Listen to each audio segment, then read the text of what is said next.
My name is Jonathon Keats, and I am an experimental philosopher. What that means is that I do things like open a restaurant for plants.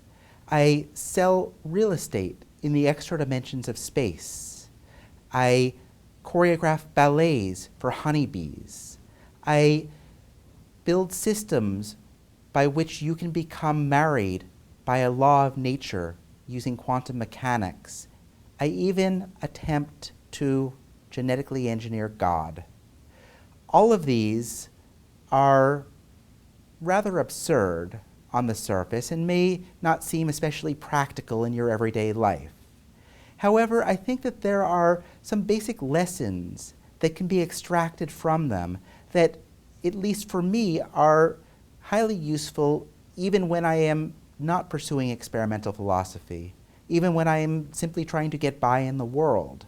Basic ways in which an experimental philosopher looks at the world that can be divided perhaps into 5 lessons. And I'm going to go over these with you by way of example, looking at some of the projects that I have undertaken, with the takeaway that you might be able to apply these rules either to undertake your own experiments in philosophy, or simply that you can use these in your creative problem solving at work or at home.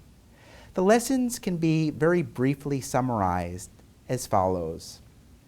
Ask naive questions, invert perceptions, combine incompatible ideas, remix metaphors, and pursue paradox.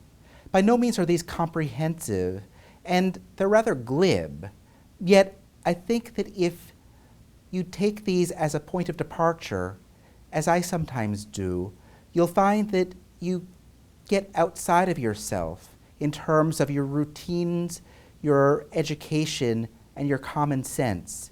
And you start to look at the world in different ways that may lead you to ideas that you never knew that you had. And so I would like to invite you to join me in this workshop in experimental philosophy here on Big Think Mentor.